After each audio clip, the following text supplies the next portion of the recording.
kakulit, di ba kahapon po, anniversary ni Mama at ni Papa. So ngayon, anniversary nila, wala si Papa kahapon dito sa bahay. Kaya naman, dahil anniversary nga nila kahapon, imbis na si Papa yung unang magre-regalo kay Mama, ako na muna yung nagregalo sa kanya. At ngayon mga kakulit, kaya pala wala si Papa kahapon dito, meron pala siyang mas malaking regalo para sa anniversary nila ni Mama. At ito na nga yun mga kakulit, kaya naman sobrang nga akong natutuwa at kinikilig sa kanilang dalawa. At ngayon mga kakulit, ito nga ang ireregalo na ito ni Papa para sa anniversary nila ngayon ni Mama. Sa buong buhay niya, ngayon lamang niya ito gagawin. Mamaya mga kakulit, ipapakita ko nga sa inyo kung ano nga ba yung inaregalo na yun ni Papa kay Mama kahapon. Kaya naman ako talaga'y sobrang natutuwa at kinikilig. At kung inyo nga maaalala mga kakulit na noong nakaraan nga, binilhan ko ng kwintas ang aking bunsong kapatid. Kaya pala si Papa, meron ding gustong bilihin mga kakulit. At ito yon.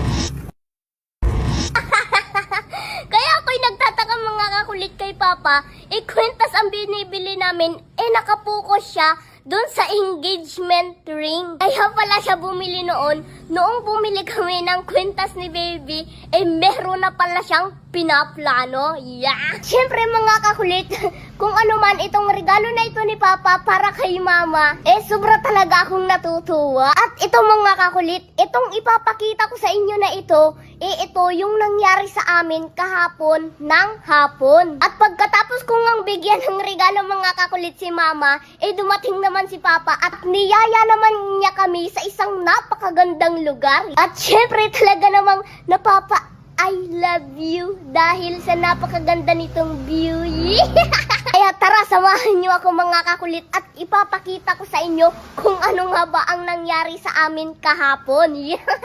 So ayan mga kakulit, at ang buong akala nga ni Mama, magpipicture taking lamang kami dito sa napakagandang view or lugar dito.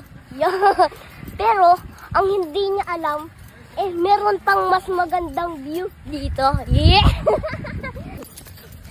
So ayun mga kakulit, ayun si Mama kung makikita nyo. Di ba? Di niya alam. Yun mga kakulit. Kaganda talaga ng view dito. Dito tayo sa pinakamagandang view dito. Yan. Wow, ganda dyan.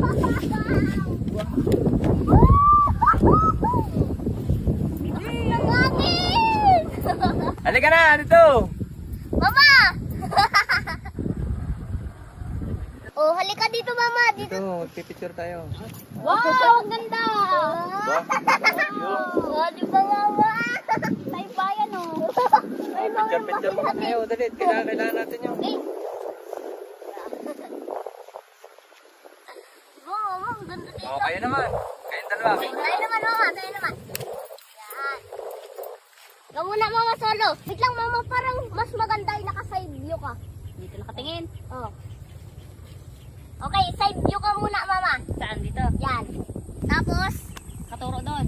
tapos ano naman, talikod naman ikaw Mama kasi mas magandang view dun eh.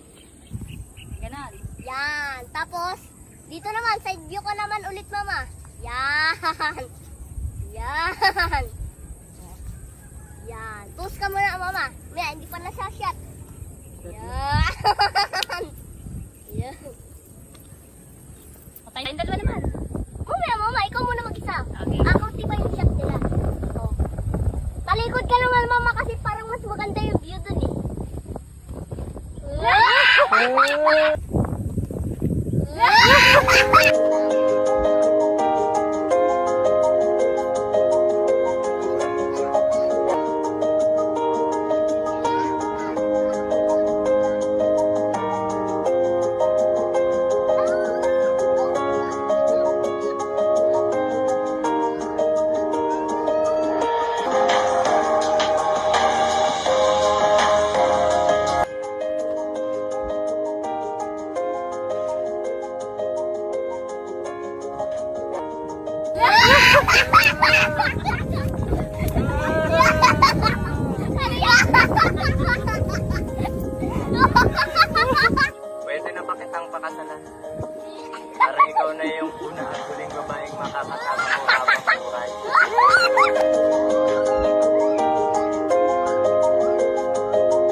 Kasala na!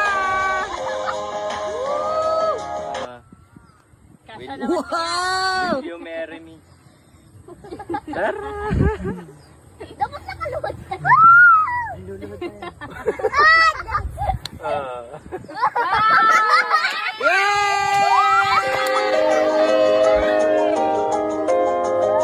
Congrats, Papa. Wait lang, Papa. Bakit? Outfit check tayo nila. Oh, bakit? Oh. Ano ba masabi mo sa No. outfit check ko? Long sleeve check. Pantalon check. Oh. Tapos, ba't pa pala nakachinilas? Ba't pa pala nakachinilas ka? Parang ngayon lang mo ako nakakita nung nag-propose ng nakachinilas. Ay, okay lang yan. Ang mahalaga ay nakapag-propose ako. Hindi naman importante yung maganda ang suot. At least, ang mahalaga, maganda yung hangarin. Diba? Baka may napansin ako dito. Bakit may itikita pa dito? Ano ang bagong Hindi ko natanggap. Ulit tayo. Okay. Yan.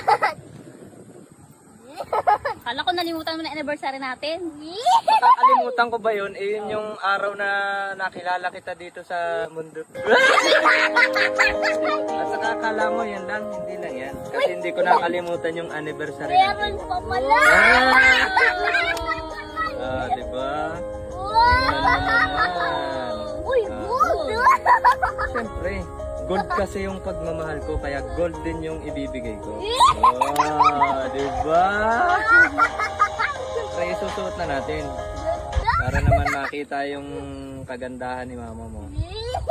Yeah. Ako ang kinikilig sa inyong dalawa. Wow! My God! Diba? Wow! Ah. Gondo! Taran! Happy anniversary! Thank you! Ang ganda talaga ng kwintas mo. Pero para sa akin, eh, mas maganda ka kaysa dyan sa kwintas.